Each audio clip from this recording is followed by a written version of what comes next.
Hello, hello, hello, hello, and welcome to the PvA Nightly Rundown.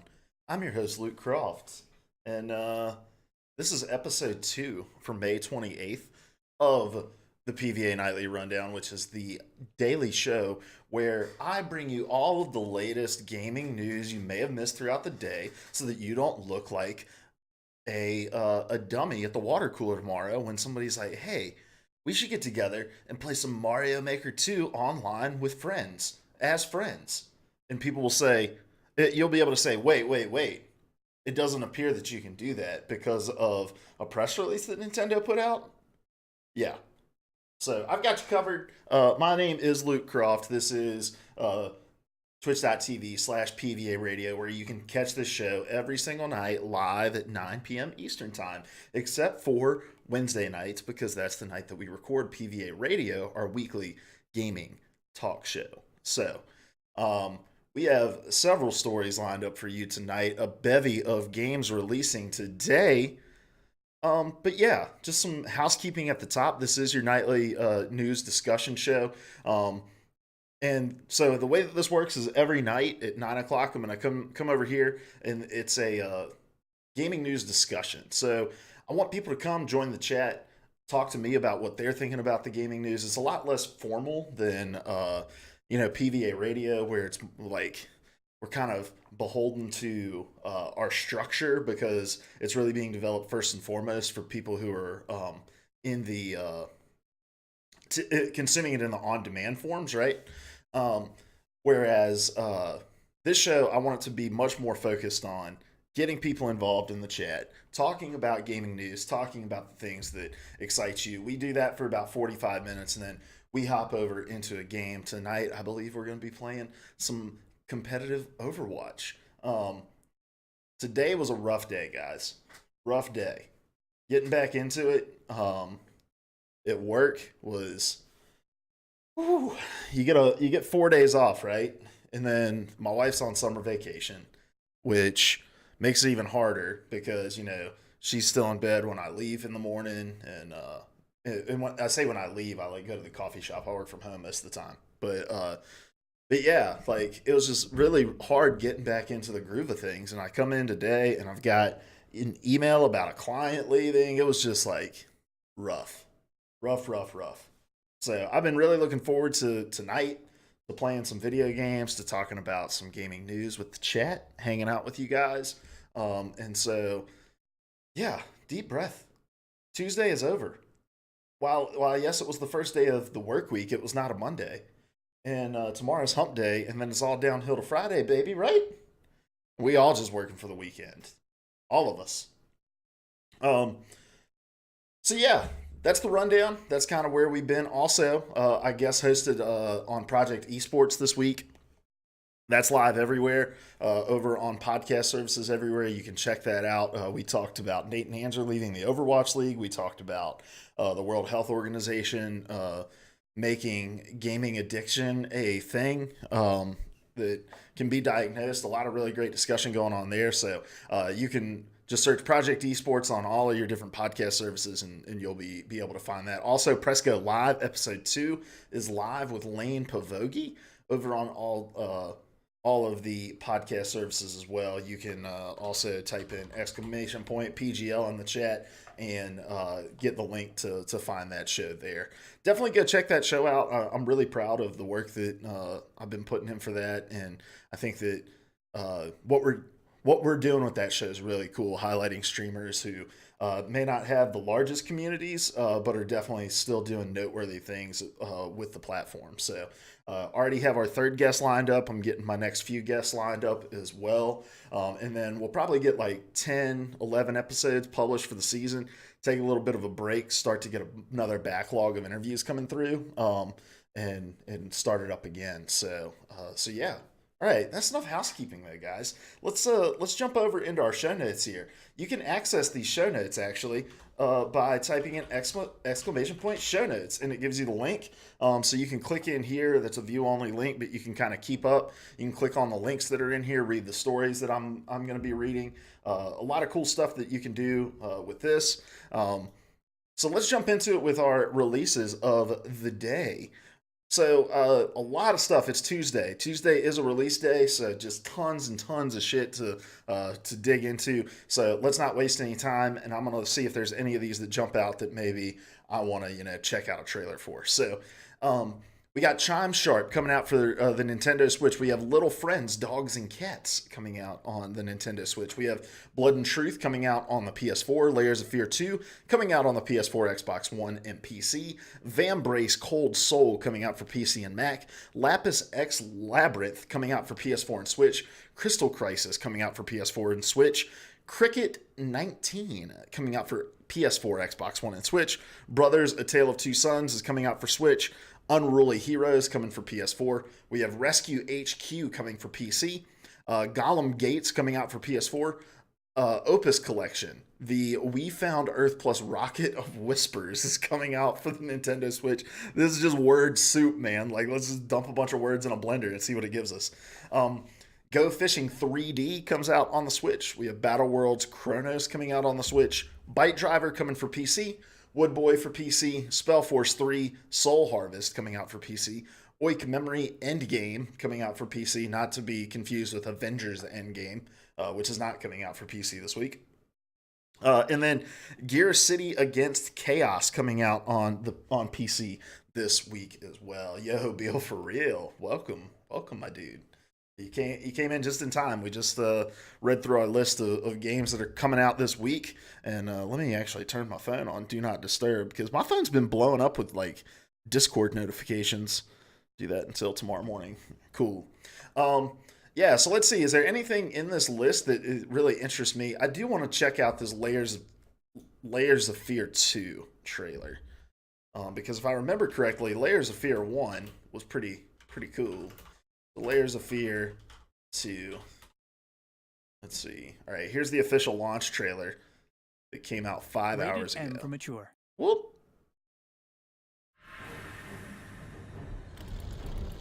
Do you hear it? That Gun. rumble. The tide rises in the veins. Now with our energy drink in our best flavor, a gun. Weak. Weightless.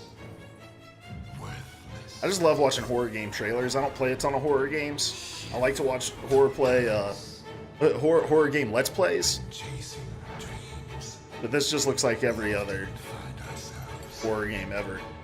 I think people were pretty fond of the first Layers of Fear. Also, I thought I had my green screen figured out, but I clearly have not. But that's okay. That's alright, guys. Scuff Streamer. Yeah, so there's Layers of Fear too. And that's your releases of the week. Of the day for Tuesday.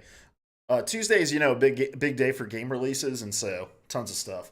Horror is such a tricky genre for games. I think horror is just a tricky genre in general, Beal, for real. Like, it's so hard to do right, because horror is all about building the tension, but good storytelling is all about resolving the tension.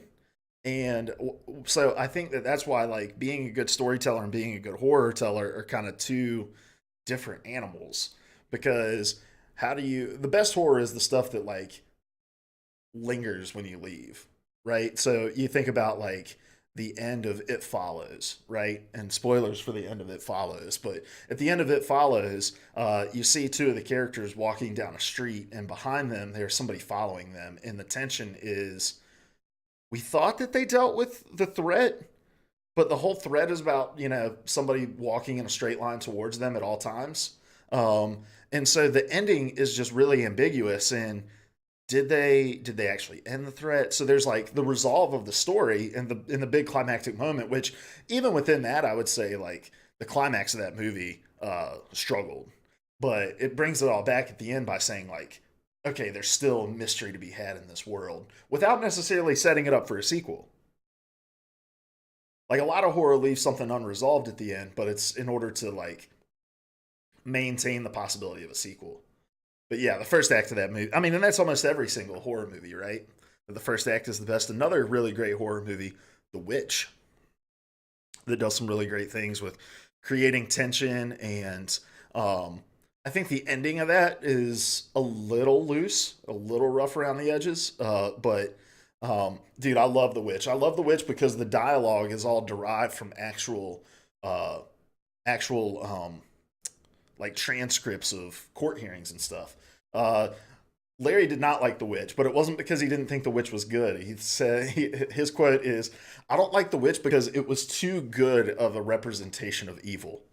And Larry, while he likes horror because of the protagonist's ability to overcome the horror. So yeah, dude, the costumes in it were legit. The accents, the dialogue, everything was just amazing in that movie. I'm a big horror movie fan, so um, so yeah, The Witch is up there on my list. It Follows is up there on my list. The Strangers is up there on my list, which The Strangers has, I think, one of the tightest some of the tightest storytelling in horror movies. Um, the end when the main character asks, "Why are you doing this?" and they say, "You actually just read off my list of top three." To be honest, that's awesome, Bill. For real, that's real awesome. Yeah. At the end though of that movie, where she goes, "Why are you doing this?" and they say, "Because you were home." Um, yeah. So I had this idea back in the day for a podcast, and I actually wrote the first episode for it. Never recorded it, um, but it was called "Based On" or something like that. Um, but it was all about exploring horror movies that are apparently based on a true story. So um, the Strangers is based on the Manson murders, but also based on a story of, and I don't remember the city this took place in, of people that were going around knocking on doors, and if nobody answered, they would rob the house. Um, and so it was kind of like a pulling together of those two things. But yeah, I would talk about the stories that inspired the movies and what parts were actually built based on true stories and what parts were, kind of uh, exaggerated. But yeah, like diving into IRL horror, like I'm a big fan of true crime, right? And so much of the based on a true story is like a different way of telling a true crime story. Um, but I wrote the first episode, and I love horror, but I think in order to do a horror podcast, especially in that vein, like you've got to really dive deep into the darkness, right? Like even writing that first episode was just exhausting because it was just like I spent like 8 hours just researching and writing and reading about the Manson murders. The Manson murders, like it doesn't matter how much you've seen about the Manson murders or how much you read about it. Like if you just start to sit and kind of engage with it, it really just it kind of takes it out of you. So maybe I'll come back and revisit. I've still got the script somewhere for it. It's actually in my drive somewhere. But yeah, it's I was like, I don't know if I can do this long term, so I don't know if I want to start it now. Wrote a pen and paper RPG session that was for Halloween. It was a dark month, dude. Well, like I don't know if you saw the story that came out a couple weeks ago about the MK11 developers who, like, well, the one who got diagnosed with PTSD because of all of the images that he had to look at while he was working. And, like, they were essentially watching snuff films and, like, looking at pictures of dead bodies in order to kind of replicate the art. And, I think there's something to be said about the psychological impact that it has to dig so deep into such darkness. So, yeah, I don't really know how much I want to subject myself to that. Also, I just can't add another project onto my plate. My wife would kill me. I was like, hey, I'm going to start this other thing. I got 2 podcasts. I stream every night. I work a lot, like for my real job that actually pays the bills. So never ending projects. Yeah, dude. I wish I had all the time in the world, man. I think that our society being revolving so much around so much of our waking time being sold out to employers is a little sickening. So, um, I wish I could. I want to get to the point where the things I'm really passionate about are the things that are making me money. So, um, but there's only one way to get there, right? And that's to sacrifice a little bit. And so that's what we're doing right now. That's came to an agreement with my wife. We had a conversation, compromise to be able to stream at 9 o'clock every night on the weekdays, and the weekends are going to be kind of ours to enjoy. And I'll stream every now and again if the opportunity comes up. But for the most part, it's just hey, this is going to be my time. I'm going to put everything I've got into it, and we'll see where it goes from here. So It's where you find self-actualization, where passions overlap, meeting your needs. Exactly, man. Exactly. And that's where we're trying to get. But what we're trying to get to right now is the gaming news, guys. Let's jump right into it. Twitch restricts streaming to accounts of a certain age in order to combat all of the craziness that is going on with the artifact category. This is from Cass Marshall over on Polygon. And while I've got this up, I'm gonna go ahead and just tighten the frame here to eliminate some of this green that's bleeding in. So one moment, on the fly editing. Boom, baby. All right, that looks a lot better. I just gotta be conscious about. Oh, I've got to move a long way to get out of frame. All right, so story goes like this. Some people started trolling the artifact channel with some like meme content. It's grown into a complete and total clusterfuck over at Twitch in regards to the kind of content that's being streamed. Cass Marshall lists out some of the content that was that has been found on there. I'm going to kind of start in the middle here. It says, throughout most of the extended holiday weekend, the Artifact directory was a nightmare zone of the worst content the internet has to offer. Dozens of Twitch users streamed pirated media, racist propaganda, hentai, hardcore pornography, depictions of self-mutilation, anime marathons, experimental memes, and in at least one instance, the recent Christchurch, New Zealand terrorist attack. Now, I don't know, man. Like, the levels at which people go in order to just troll and be assholes online is unreal to me, man. And I don't get why anybody in their right mind would ever think to themselves, I want to stream, the Christchurch shooting over on Twitch. But what really kind of gets under my skin a little bit, and look, we've got a lot of light news stories during the show to get to, so I'm going to spend a little time getting a little serious here. What gets under my skin is that it took Twitch the better part of a day to even speak out about what they were doing. And they finally released a statement today, and I'm going to read this just directly from the article. It says, quote, over the weekend, we became aware of a number of accounts targeting the Artifact game directory to share content that grossly violates our terms of service. Our investigations uncovered that the majority of accounts that shared and viewed the content were automated accounts. We are working with urgency to remove the offending content and suspend all accounts engaged in this behavior. In addition, we have temporarily suspended the ability for new creators to stream.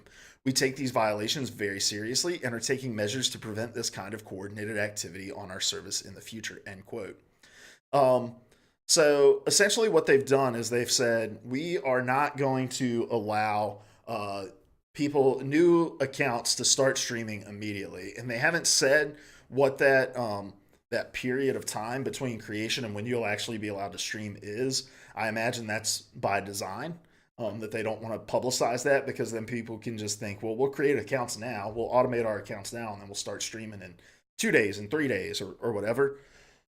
But for them to have become aware of that over the weekend, and it took them until this article was published at 6 o'clock this evening, Eastern time, to actually release a statement. And it says that as of the writing of this article, which was written an hour after they received this, the artifact category still a mess.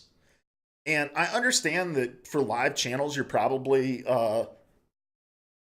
generally speaking, like normal order of operations, Twitch, people in the moderation team over on Twitch are probably waiting for actual reports to come through on each and every single one of these channels in order to monitor it. In order to inspect it and to see. But I think that you have to say, we're going to put full manpower to the artifact category right now. Maybe you don't have to announce this, because then I'll just move it to a different category, but we're just gonna man it with full staff where they can go, and we're just banning these things as soon as they pop up. And I understand you're probably playing whack-a-mole to an extent when you're trying to do that, but whatever it takes, right?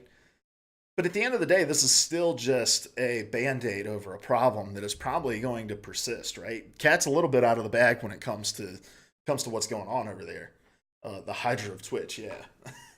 But the cat's a little bit out of the bag, right? Like, people know that this is a possibility. They know that Twitch doesn't have the staff or the human or the manpower to weed these things out as they pop up. And so I don't know what the long term answer to this looks like. Because Twitch is the whole idea of Twitch, right? Is that you can create an account and you can be live within seconds, and that's like the draw to it. And so much of people's first experience with Twitch is from coming on to their PlayStation or their Xbox and seeing that they can do it straight from there with no additional hardware, and they just go, right? And that's how a lot of people get hooked on streaming. There's actually 4 bots right now chaining hentai over and over. I don't think Twitch will ever keep up, all because you mentioned it. Thanks for making me check Artifact. Yeah, I started there, right? Like with my thought process, I was like, damn, let's stop writing about it. But then you got to think, like, of all the user generated forums, you're talking like Reddit and 4chan and all these other places online. Like, they're gonna boost the signal anyway. What happens when you get people like Polygon and Kotaku involved is it puts pressure to companies like Twitch.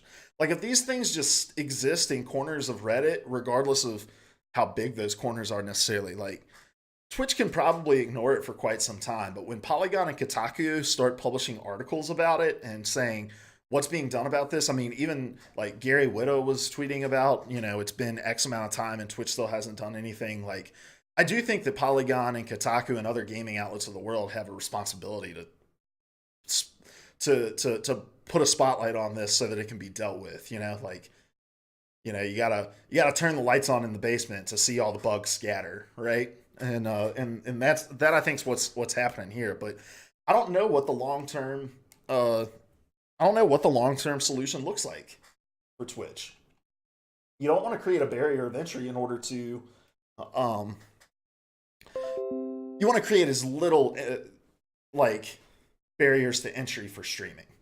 But I think having people verify their phone number on an account, verify their identity. We were talking about this actually on Project Esports, or maybe it was in the pre-show or the after show, one or the other, about like how Facebook needs to have better steps in place to actually validate that people are real people. Because if most of this problem is just bot accounts, right? Like, simple verification steps at sign up can go a long, long way. And more than just, hey, check your email, click a link, but hey, put your phone number in. Yeah, verify phone number. I think that's the route forward. I think that's what they're going to have to take, but also keep an account minimum in place, and maybe only a few days, like a 3-day minimum to start streaming. And like, you can do a drip campaign when people open an account with like cool background information on like, hey, here's some tips to prepare for your first stream, stuff like that.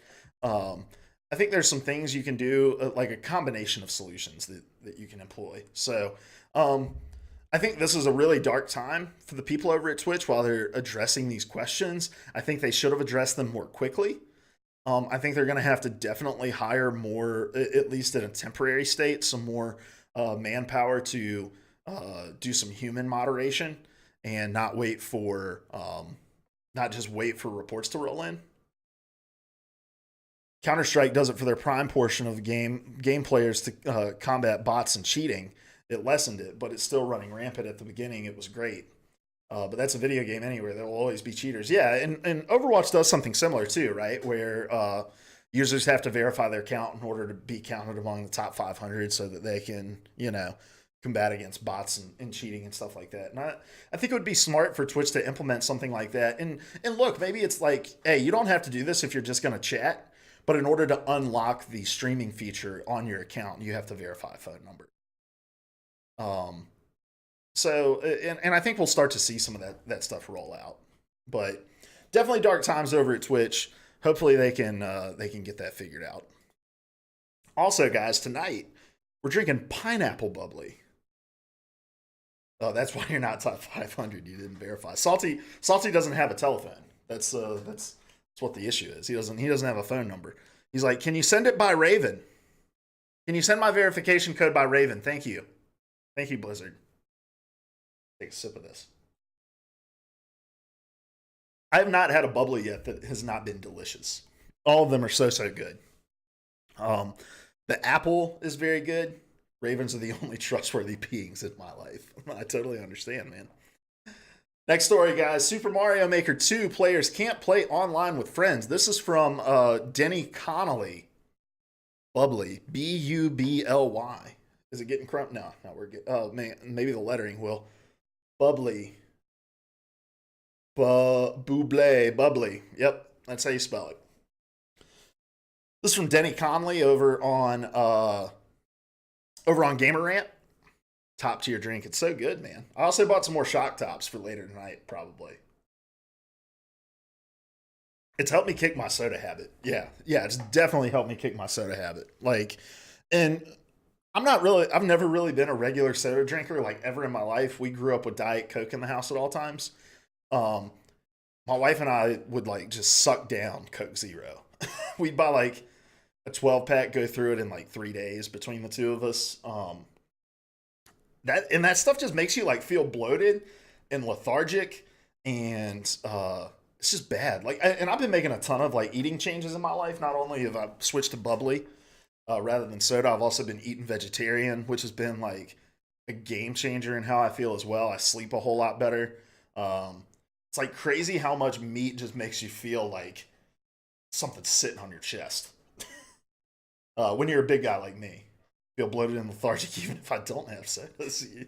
Yeah, man. And I just kind of resolved myself to the idea that, like, this is how I'm going to live my life. But those two switches, man, and look, they're not minor switches. The soda thing's a little easier than, like, going vegetarian, but going vegetarian was even easier than I thought it would be too. Like, I love veggies. I love beans. Like, you just don't put meat on your plate and you put more of those things on. Golden, man. Golden. Yeah, my green screen is a little scuffed. And the problem is yeah, man, vegetarian. Mad Brock, are you vegetarian? If so, we need to talk recipes. Have to find your balance. Yeah, man. And I love to grill, and I know that there's things you can cook on the grill as a vegetarian. So my rule is if I'm cooking on the grill, I'm gonna do salmon. I'm gonna grill some salmon. But my friends don't call me Meat Master Mike for nothing. All right. And when we do our 24-hour stream for Able Gamer at the end of June, I will be teaching all of the chat how to cook a steak perfectly. Also, I am going to make a little adjustment to my green screen here. So the problem is when I go to set up, it's daytime, and then by this time it's completely dark. So the lighting changes in this room completely. So let's do this. See if it helps a little bit. Let's go to 97. I think that's gonna. Yeah, that does it. It's getting a little bit of my hat, but that's all right. You can see the beautiful buildings through my head. What did I forget? What did I forget? I probably forgot a lot. Reddy's band finger on these veggie lovers.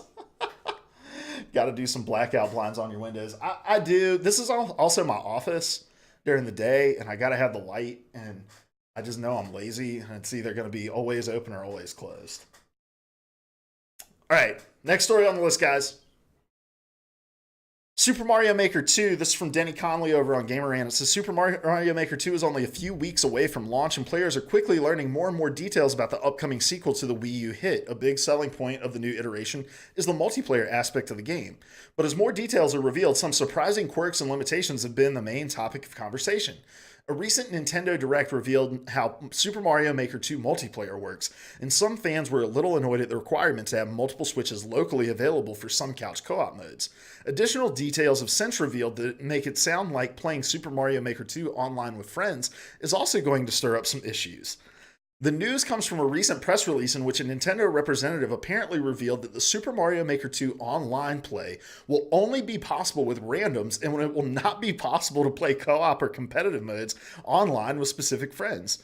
Sure, there's a chance you could get placed in a room with a friend, but there is no actual game feature to group up and make this happen. This is wild to me, man. According to the Nintendo rep, the reason for this limitation has to do with the game's global leaderboards and ensuring fairness, although that sort of makes sense for competitive mode, though there could just be an unranked option. There are no leaderboards for co-op that we know of, and the limitation is still in place there. Dude, this is crazy to me. So, I'm a big sports game fan, have been all my life, and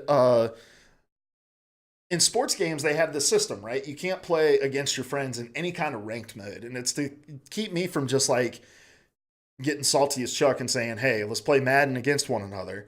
And you just lose every single game. I'll climb up and I'll become the most famous Madden player because I'm number one, undefeated in 250 games or whatever, right?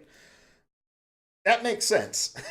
It's the same reason why in Overwatch you can't like team up against your friends. But for this to just be something that they have completely eliminated and said this is not possible across the board, across all game modes, regardless of whether or not it's competitive. You're right, Salty. It's literally 2019. It's unreal. I would take you 250 now in Madden. There's no doubt about it. There's no doubt about it. Not a doubt in my mind. I would kick your ass every single game in Madden. I'll give you a disconnect.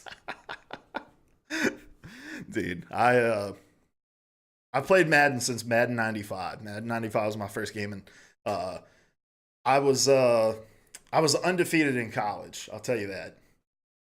And I had many, many challengers. Many challengers. My brother was the only person growing up that could beat me. So, played since Madden 96. It's still my favorite, and I've only played like 4. Punt on third, they never see it coming. That's right, dude. Yeah, I played every single one from Madden 95 on.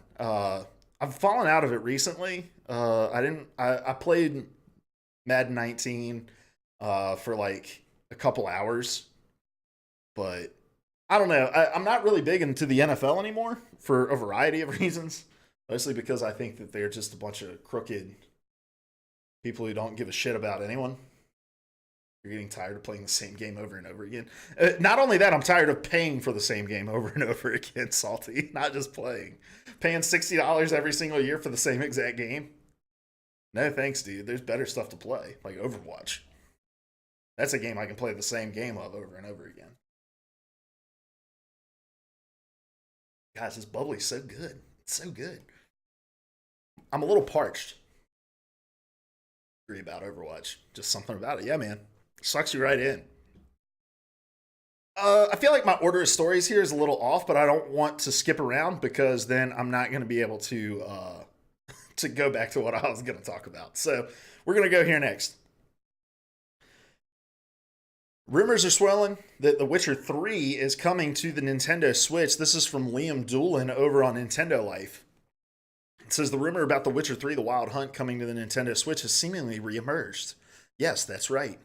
It seems like Geralt of Rivia might actually be on his way to the hybrid system after all. Following on from a previous retailer listing earlier this year, a user over at Reset Era by the name of Jim Casher has allegedly found photographic evidence. I love the way that this is worded.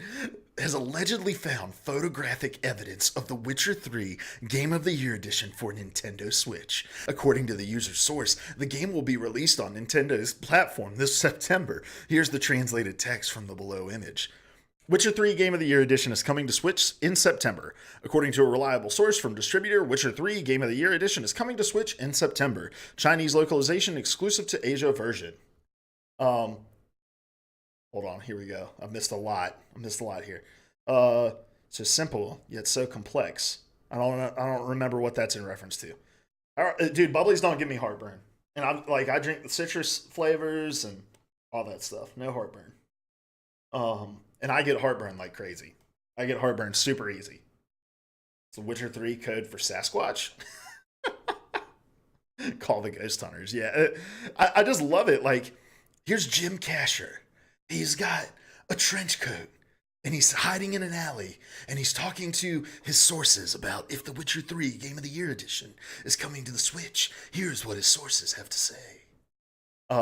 No, I think this is really cool news. The Witcher 3 is one of my favorite games of this generation, and the more places that you can play that, the better. I am more fond of the idea of games like The Witcher on Switch than I am about actually playing games like The Witcher on Switch.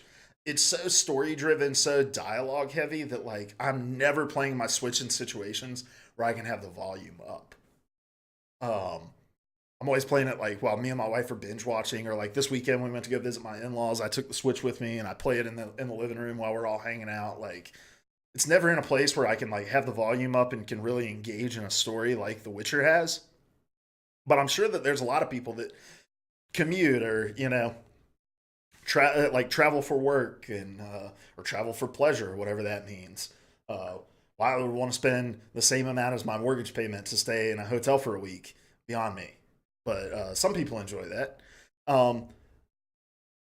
This is probably something that would be cool for them. And The Witcher 3 is a great game, and $60 for a Game of the Year edition with all the different expansions. You've got, like 200 hours of gameplay at your fingertips. It would help since the game is so long, you can play it anywhere. It is really long, but it's not like real grindy. That's the thing. Like the thing about games that are long that work on Switch, you think about like Diablo, right? It's a ton of grinding. Or like Assassin's Creed, where there's so many like side missions that while there's like some story around it, for the most part you're doing it for the perks, or you're going and you're like scanning the towers, stuff like that. The Witcher 3, like even the side quests are so jam packed with story that there's really no time where you're like, okay, well, I want to play the main part of the game on my big screen, and then I want to play the side quest on my Switch and like just grind for XP or whatever. I'm looking for an excuse to go back and play The Witcher though. I played it on a pretty easy difficulty, and I think my excuse will just be I want to play it on a harder difficulty, not be a baby. It's also a million degrees in this room. It is hot in Virginia. It is very hot. Apparently, like record-setting temperatures this week for the end of May. So I work from home. I've been working outside on my porch a lot, and today I went out this morning and sat for like 20 minutes, and it was like 10:30. I was like, it is too hot. I'm just sweating. Yeah, AC is struggling, dude. I think our AC unit's too small for our house. I think it just struggles to keep up, and we keep our house on 66 year round. So our summer heating, our summer electric bills are ridiculous. But we make up for it in the winter, because we barely run our heat. Yeah, ours is old too, and it got rebuilt right before we moved into the house. It like the air conditioner like crapped the bed right before we moved in, and they were like, "Oh, we got it replaced with all new parts." And it's like, well, you could have just replaced the entire unit. Like they fixed a little pump on the inside of it, but I think it's still struggling. So yeah, Witcher 3 possibly coming to the Switch. We also have rumors the Cadence of Hyrule Crypt of the Necrodancer is going to be releasing at the end of this week on May 30th, or near the end of this week, because that's Thursday. So a lot of Switch rumors rolling around. We're actually kind of in like the rumor corner. And I just want to give a little heads up. All of what we're about to talk about in this next story is rumor and speculation that should be taken with a grain of salt. Whenever we start talking about release dates that may or may not be announced, or state of plays that may or may not be announced, those may not come to fruition. All right, next story on the list. There are rumors that a state of play featuring The Last of Us Part 2 will be airing later this week. Wild speculation! Throwback. Thank you, Matt Brock. Definitely appreciate the callback. All right, this is from Denny Conley over at Gamerant. He's very, very busy, ladies and gentlemen, and he's got a lot of stories to tell. Says, although some gamers still feel like there's no way The Last of Us Part 2 will arrive this calendar year, the latest round of rumors suggest that a 2019 release date is still the plan for the upcoming Naughty Dog sequel. It's a long sentence. Earlier this week, a rumor claimed The Last of Us Part 2's release...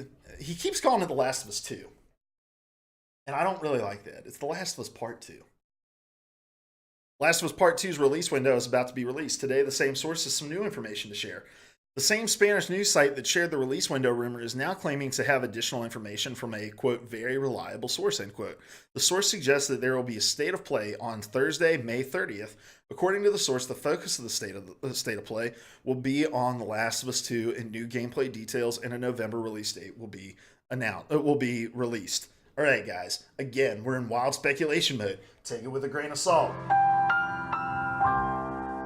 But I think that this tracks really, really well, right? So Sony backs out of E3. They've got all these different games that they're like, we don't want to spend all the money to go to an E3 and show the same 4 games yet again, or the same 3 games yet again. Death Stranding, The Last of Us, Ghost of Tsushima. We don't want to rehash all that on a stage at E3, but we do have things to say about those games. So this week I think is about to be jam-packed. Jam-packed. jam-packed, full of news about Sony stuff. So I don't know if they're still going, but let's check. PlayStation started streaming on the Death Stranding category. Let's see if it's still up. So yesterday we talked about Kojima's been releasing these little like weird snippets of video across all the different platforms. Across all different kinds of social media, announcing that something big is coming. So yeah, Death Stranding right here. This is the category we should be streaming in, guys. Death Stranding, 8.2 thousand viewers. Something's coming tomorrow, boys and girls. Here it is. Check it out. So yeah, a lot of speculation going on around Death Stranding and what could be announced. Some people are saying we're going to get a release date. I saw a little bit of speculation that a demo is going to drop tomorrow, which would be pretty dope as well. To go from we don't know what this game is to, oh, here you can actually play a little bit of this game would be freaking huge in my opinion. So back out of E3, give us a shitload of information about Death Stranding, and then the day after, possibly doing a state of play for The Last of Us Part 2 with a fall release date, a November release date. Bleach stain on my shirt, boys and girls. Hype train, man. And Sony will have like spent no money going to E3 and dominated an entire like week's worth of news with the announcements. If this is the plan that comes to fruition, big brain play by Sony, boys and girls. And look, I have been very, very, very negative towards PlayStation's backing out of E3, and I still think that there is going to be a little bit of hell to pay for them giving Xbox so much space to talk about their new hardware. But if they 2 weeks before E3 drop big news about Death Stranding and The Last of Us 2, hard to argue with that. Hard to argue. I also don't think that bodes very well for E3 either if that happens, because people are going to be like, huh, Sony spent a fraction of the money and dominated a week's worth of the news cycle 2 weeks out. Maybe we could do that too. Because E3 is super expensive to attend. I don't know if you guys knew that. But a fall release date for The Last of Us doesn't make a lot of... It is weird to me. It's not that it doesn't make sense. It's going to dominate wherever. GTA 6, PlayStation 5 exclusive, only on Epic. The PlayStation 5 store. There's no more PlayStation store. It's just the Epic Game Store on PlayStation. Big power move. Big power move by Epic. What is going on? What sound is being played in my headset right now? You guys hear that?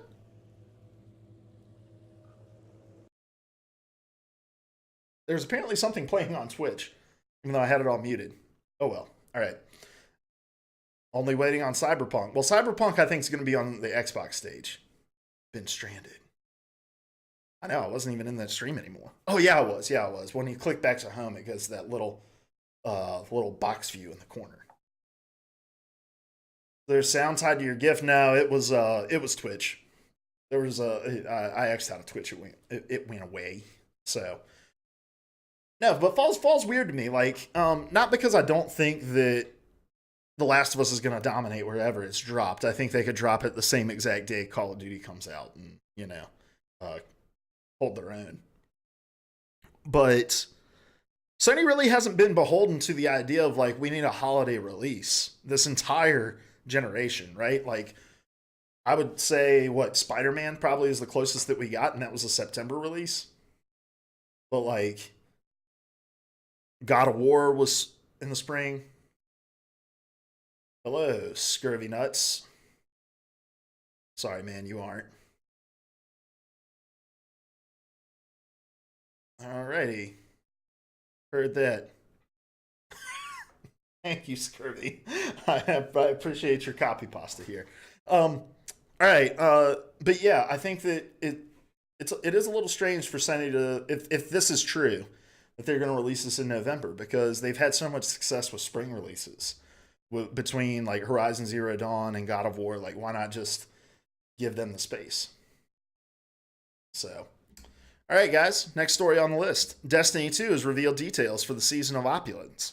I'm doing this just for posterity's sakes, guys, because there's just I'm not super into Destiny 2. I don't necessarily understand everything that's going on in this update, but I feel like Destiny 2 is still worth talking about. This is from Surreal Vasquez over on Game Informer. It says Bungie has outlined what its final season of content included with its current annual pass, which has included the content for the season of the Forge and Drifter before now. Will entail a new activity Go along with download me a hoagie off the internet. Oh, Scarby, thanks for the follow. Thank you, thank you. I'm not going to call you, though, so you can go ahead and stop doing that in the chat. The Menagerie is a 6-player match-made co-op activity. While the details of how the mode works are still unclear, it's likely to be a wave-based mode in the vein of either the Black Armory Forges in Season of the Forge or the Reckoning in the Season of the Drifter. The Menagerie will conclude with a boss enemy, and more bosses will be added in the weeks after the mode launches on June 4th. On June 25th, the mode will get a heroic difficulty, which will require a pre-made fire team to complete. Along with that and the new Crown of Sorrow raid, the season will also include 2 new exotic quests. One for everyone and one for annual pass holders, with one quest being for the hand cannon Lumina.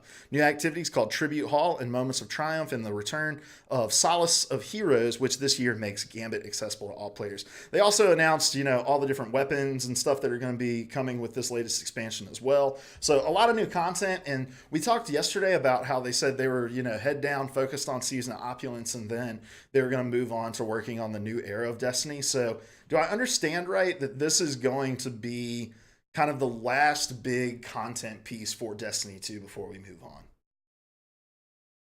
Still don't understand these games that have full-on matchmaking. We don't want our raids to have issues. It's such a stupid excuse. People who want to do the raids in a group will find a group. That the ones that want to try it just to try it, whether they suck or not, will matchmake to at least see the content and have an attempt. I don't know. I disagree with you there, Salty. I see your point. And I know that there's a lot of people who agree with you. I do agree with this idea that, for me, 8 people playing the Division, that's how many you need to do the raid. It only takes one person. I'm sure you've done Destiny raids and stuff like that. It only takes one person being a complete and total asshat to ruin the entire experience of your raid. Because there's so much teamwork involved, right? And the amount of trolling that could happen just through simple matchmaking where, oh man, we've spent 45 minutes in this raid and now one of our teammates decides he's going to DC or he's going to just, Leroy Jenkins it. He's going to not listen to anything that we do. He's going to turn super toxic at the end. I mean, look at what's happening with Artifact and the amount of trolls that attracted, and I think you're going to have that exact same thing in these matchmaking pieces. Whereas, when you matchmake for a strike or something like that, it's okay, I'm with this person for 10, 15 minutes max, and then I never have to deal with them again. You matchmake 100% of the game, add a mute feature or vote system, and if there's trolling, let the players deal with it. It's all instance looting, not like someone can ninja anything. But yeah, at the end of a raid, right? You get a huge loot drop, and if we don't even make it to the end of the raid, and it's in Destiny, you can't finish a raid with different people than you started with, right? You've got to play with the same party all the way through. I think that's right. Correct me if I'm wrong there. I understand why they wouldn't do this, because I think you would get just as many people on the other side of the coin if there was matchmaking going on the forums and being like, can we do something about the trolls that are coming in and ruining the end of the raid? We can't even finish the raid because of these trolls and matchmaking.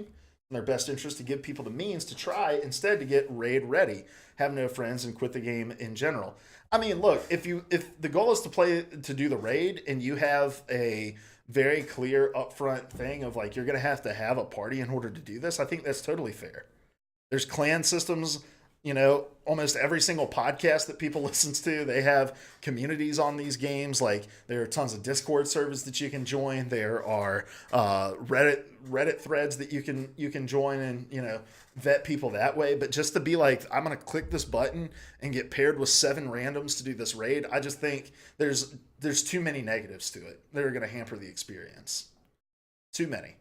And I played Destiny for I played Destiny 1 for a ton of hours without ever doing a raid. I'm very much a person that doesn't notoriously get with the communities to play. And I think at that point you just have to ask yourself Okay, is this something worth me spending my time on? Because I think this is how it's always going to be. What do you mean too many negatives? They've taken out the feature in every game. How have they even tried? I think the point is like, here is this thing that's going to take 45 minutes to do. 45 minutes at the least to do. If you're going in trying to do it blind, it's going to take far, far longer than that. And it just takes one person being an asshole halfway through the experience to ruin it for everyone.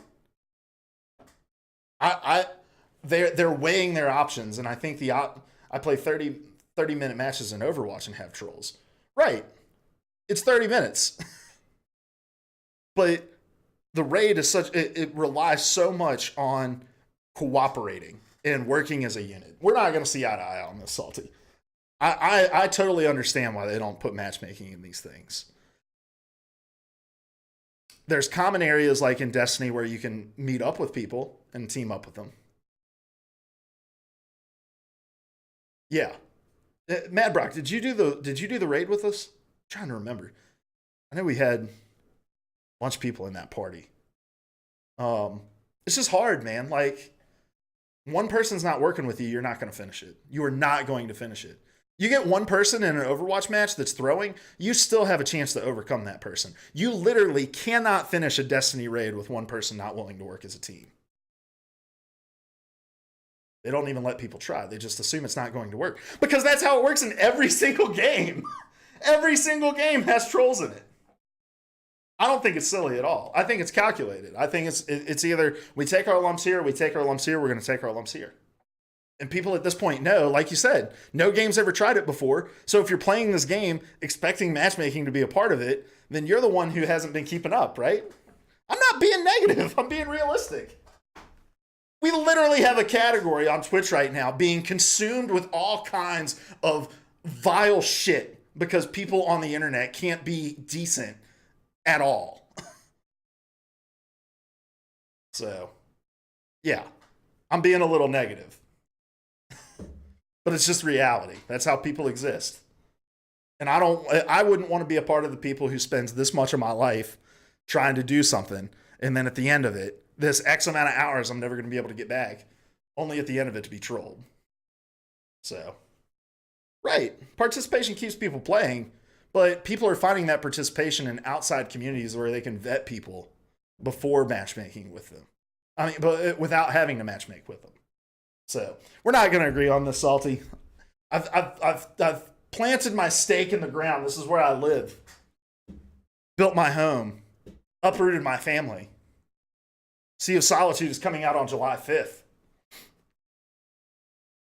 It's from Matthew Cato over at Game Informer.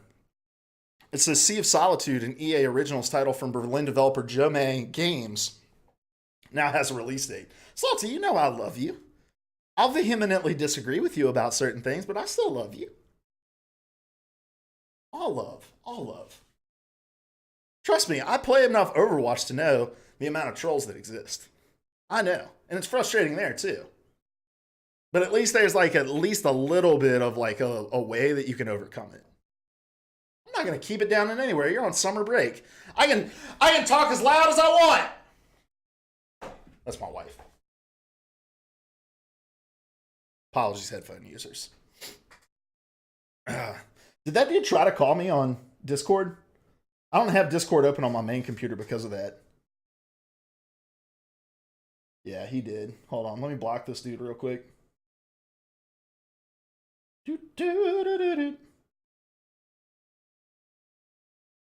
Sweet. Sweet, sweet, sweet. Cool. Guys, don't be that guy who came in here and like tries to make the show his. I love the interaction. I love the chat. Me and Salty just had a 15-minute argument about matchmaking. Oh, did he? Well, cool. Well, he's banned now.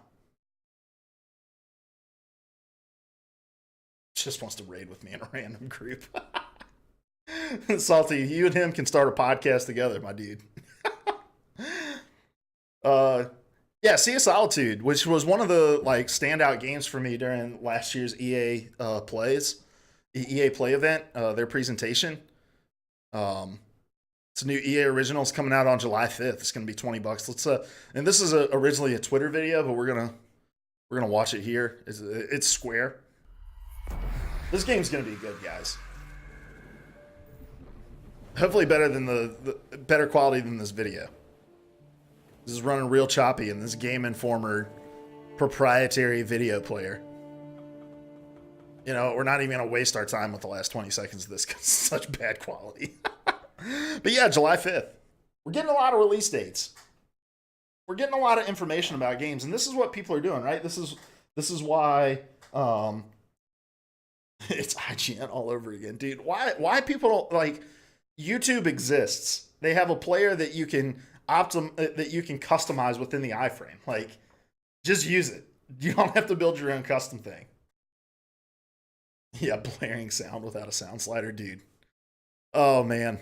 I turn off autoplay as much as I can. It's one of the reasons we don't use a lot of GameStop articles. Both here and PvA radio, like there's a lot of times where I'll find a story just because GameSpot's one of the only few sites that like gives it to you chronologically. But the problem is you can turn off autoplay videos, and then like a week later, when they like I guess clear their website cache, it just resets everybody back to autoplay. And so I'm like, I just don't really want to fuss with GameSpot. I don't want to deal with it on stream. Like, here's one thing, but like on PvA radio, I don't like when we have like those interjections. As much as it may not seem it, we try to keep it a little profesh over there. Profesh, that's Profesh, profesh. But yeah, autoplay videos, the worst. The worst. See, it's Solitude. Gonna be great though. Mark my words. Gonna be awesome. You know, I randomly matchmade with you guys a long time ago, and look at us now. Oh, are you just talking about randomly finding us on Twitch? That's not the same as matchmaking. You still actively clicked on us. Now, if we were on Mixer, that's a possibility. Mixer has like a radio station scanner, right? You can turn it on and say like, hey, every minute, give me a new stream in this category, and it just keeps giving you streams until you find one you like. Then we can have this argument there. But not on Twitch, my dude. And especially back then. That was like, you've been watching the show for years now. Years. Before Twitch even had like a ton of the features. Reddit posted, threw up random streams. Really? Dude, I used to post on Reddit almost every time we went live. And now you're in the clan. That's right. I used to post on Reddit almost every time we went live, and I was like, this isn't doing anything. It's one of those channels, like, it's just everybody that's like, look at me, look at me, look at me, and nobody actually goes to it to look at other people, is what I thought. Don't even know if you have what? The Reddit? I'm not a console junkie anymore, my dude. Playing on PC. I'm a PC nerd. Yeah, the link for the random streams, yeah. Yeah, there used to be like a share stream Reddit. I'm sure it still exists, but it really is just like, hey, everybody, come look at me, and nobody's using it to go look at other people for the most part. But it's cool that you found us through there. Probably doesn't even work in this feature-rich Twitch environment. Salty's Chuck is the first and last person ever to call Twitch feature-rich. Did you guys see the story about Twitch testing out subscriber-only viewing? This isn't on my rundown. I don't have the article pulled up. But yeah, they're doing a limited test of you can watch a stream for 5 minutes. A streamer can set their channel to sub only. You get a 5-minute preview, and then it's like, okay, you have to pay to keep watching. And the first thing I thought of was like, it's like a cam girl website. Booby streamers rejoice. It's going to be great for me. It's going to be great. I think it'll work great for some people. Everyone is calling it the cam girl website. Yeah. Well, I mean, look, like that's the model, right? And people pay the $5 because of what might happen. 5 minutes at a time with 2,000 bots. I bet so. I bet there will be. And I'm like, who is this for, right? So, like, it's not for affiliates my size. I don't even think it's for affiliates that are getting like 30, 50 concurrent, right? But I also don't think like Ninja wants to do a sub-only stream because so much of his revenue comes from people subbing while watching him or donating while watching him, you know? Like, who's it for? I guess I've seen a lot of people talk about how it's going to be like Patreon, where people can be like, hey, it's our sub only stream. You can come and, watch our Sunday show, which is for subs only. And Jane does like subscriber only chat streams, which I can understand, but just gating the entire piece of content on an interactive platform like Twitch is like real weird. Having sub-anniversaries or sub days and have it for sub only, even though it takes out the back end, I can see that. Yeah, I can see things like that.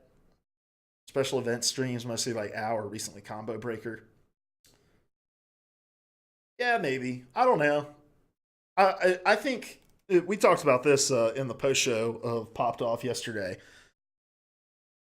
I think it's smart to only give this feature to partners. And like not as just a test for just partners, but just say this is a partners only feature.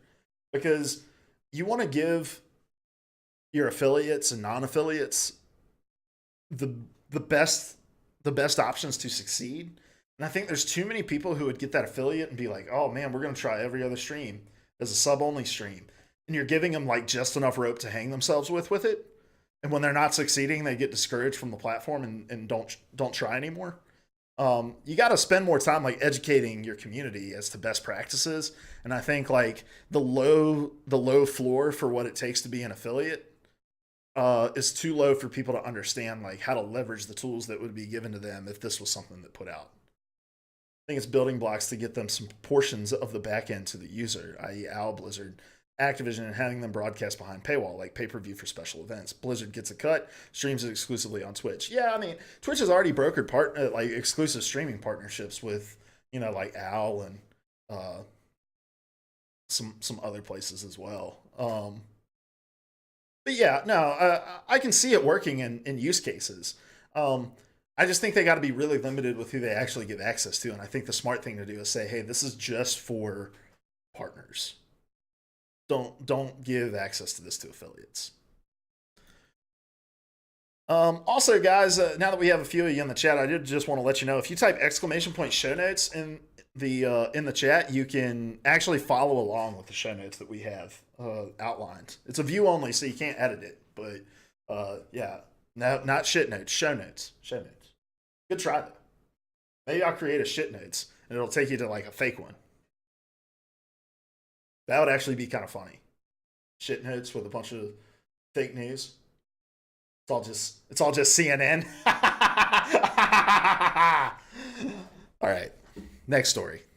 There's some Monster Hunter World Iceborne trailers. Guys, we're rolling long here. Luckily, I don't have plans to play with any friends. I don't think. Yeah, nobody's texted me. So we can go as long as we want. C-SPAN of PvA. That's right. Does that link work, Salty? I don't see it in here, but this is also a great way for you to just keep up with like and give clicks to the people whose stories we're using. Sweet. Awesome. Yeah, I see you in there now. And it is view only, right? Fantastic. All right. We're not going to watch all these. This is from Francisco De Mayo over on WCCF Tech. Was just a bunch of trailers that were released showing off some new weapons and some new monsters that are going to be making their way to Monster Hunter World Iceborne. It is indeed read-only. Fantastic. I'm a scuff streamer, dude. My green screen's all jacked up. I wouldn't put it past me. Yeah, man, I think this is getting a lot of people back into Monster Hunter World because it's so different, right? Like, when I saw the trailer for this during the state of play that it was revealed in, I was like, is this an expansion of Monster Hunter, or is this like a whole nother Monster Hunter? Because it looks like a totally new game. Currently Monster Hunter Rank 4. You went back and did it all again on PC. I played quite a bit on PS4 actually. And probably didn't make it nearly as far, but yeah, this is a huge expansion, man. And I think that like Capcom's kind of killing it, right? So, speaking of killing it, next story on the list, final story on the list, we've got Dauntless, which has reached over 6 million players. This is from Surreal Vasquez. Dauntless just released, yeah. What is Glade? Oh, doesn't work as cleanly on PC. Oh, okay, yeah. So the PC version had some issues when it first came out, right? Hopefully, all those have been rectified. Which seems like what happens with all like PC ports. But yeah, Dauntless has reached over 6 million players in its first week. This is from Surreal Vasquez. It says Dauntless, the free to play riff on the Monster Hunter formula from the folks of Phoenix Labs, is proving fairly popular with fans and has racked up an impressive 6 million players in its first week.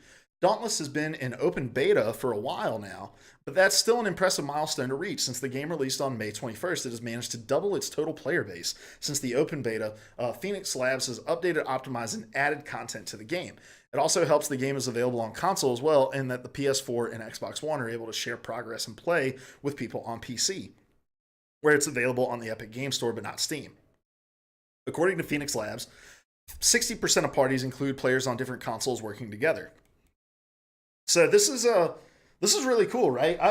I think I feel like the Dauntless thing has not gotten as much attention in being this like fully crossplay environment as I would have expected.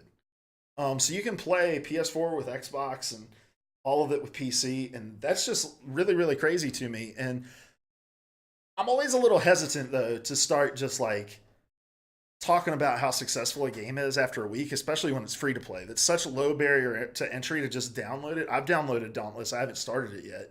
I thought about maybe playing it after. I'm either going to play that or Overwatch after the stream. I haven't decided which one yet, but hold on, let me catch up here. A lot of it is smooth as hell now. Even added ultra wide screen support. Nice, that's good. Played some Dauntless level 5, 6 because it's free, has full crossplay. I think it'll stay alive just for those reasons. It even has their icons in the game. If you matchmake randomly with trolls, you can see if they're PS4 or Xbox. All right, Salty, we get it. We get it. We get it. We get it. We get it. Guys, I'm going to be honest, I'm a little tilted about that dude joining my Discord and just DMing everybody that's on that server. What an asshole. Anyway, yeah, I'm a little hesitant to kind of like ring the bell. Not realize that I have a theme every stream. I have realized it's Salty. You've been around long enough. I realize.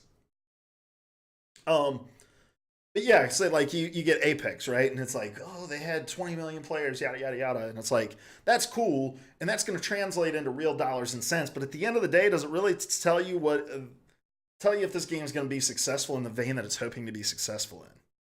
You were going to mention Apex, yeah, man. It's a perfect parallel. Like there's low level. There's like no barriers to entry. It's free to play. You can just download it and play it. It's fun to play, but like, are you going to be able to give it the legs? The only thing that I can see Dauntless really being able to do that other games aren't able to achieve is, Epic's publishing it. It has a lot of that like partnership brokering stuff that Epic has going for it that's made Fortnite so successful.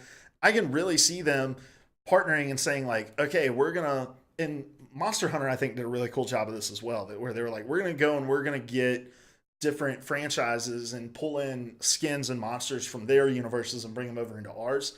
I think Epic has enough external partnerships now that we're going to see that stretching even beyond video games. Like if this game was a couple months older today, I think we could easily see like there's a Godzilla monster hunt that's going to happen in Dauntless this weekend, and those kinds of stories are going to give it the legs. But it only dipped Fortnite. Yeah, like those first in today's world, like those initial numbers, while yes, they're impressive and they're worth talking about, it's worth talking about 6 million players playing Dauntless. It really doesn't define success in today's world, especially in the free to play model, because success in that model is found in the legs that you can give your game. And Apex still hasn't quite figured it out on the content level. We talked about that quite a lot yesterday. 74% decline in revenue since March. Huge revenue losses over the last 2 months at a time where they should be leveraging the excitement of players and constantly pushing out content updates that get people to spend more money. And they're just not able to achieve that. And I just think with Dauntless, it's like, are they going to be able to figure out their monetization model? With Epic as a publisher and as a guiding hand for it, I think the answer to it is yeah, I think they can. But will they? Well, I mean, obviously, we're just going to have to wait and see. So, All right, guys, that's going to do it for the PvA nightly rundown. Dauntless is probably going to have to step up how the fights play out. Monster Hunter World is like going into an inhabited jungle to find your prey, chase it all over, potentially get stopped by another big beast. That's true. That's true. That's true. I wouldn't say though that like Fortnite has the best gameplay. It has some unique gameplay elements, and I think that Dauntless will have to figure out what those unique elements are on the fly. Dauntless so far is go into an island, find the monster, kill it, nothing else out there, and you can gather items. Yeah, but I think that's also kind of like a unique selling point for it, right? Is like, hey, it's kind of jump in, jump out. There's not all these different systems that you have to learn. Monster Hunter World is very, very system heavy. And I think that that can be a little daunting. Maybe that's why it's called Dauntless. This is not quite as daunting because it doesn't have all the systems. But it's just straightforward. And I don't think that that's a problem. I think, especially when you think about the markets that Epic has made their inroads in with younger gamers, why create something with a bunch of complex systems if it doesn't need to be there? For free to play, it's great, but where's the longevity? Yeah, I think the longevity comes in content. It comes not so much in the systems that you built out and them being super deep. It's about the content. It's about the skins and the hunts and the beasts that you're going to be able to fight and all the cool little events that are going to bring you back in. Now imagine if Dauntless didn't have matchmaking. Damn it, Salty! Chill out! Chill out, Salty! Guys, let's ban Salty for just a minute. I start reading it like real seriously, like, oh man, Salty's gonna have a really great point here. Not that it's not a good point. I'm just saying. Guys, that's gonna do it for the PvA Daily Rundown. I'm gonna wrap it up right here at the hour and 16-minute mark.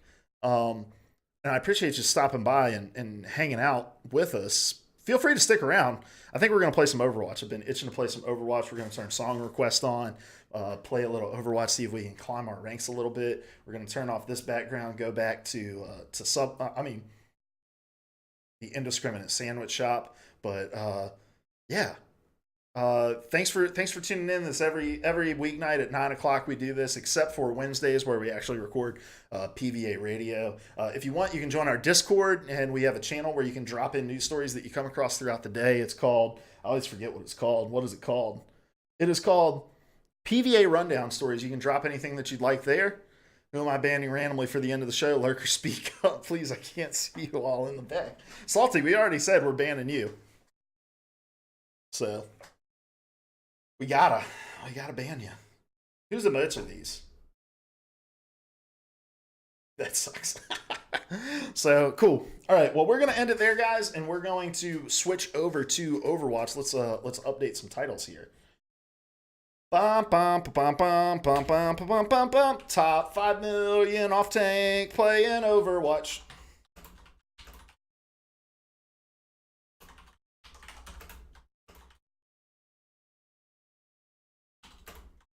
Guys, I'm loving doing this show, by the way. It's been an absolute blast. I've missed talking about gaming news. Hit the follow button. We're here all the time. 9 o'clock every weeknight.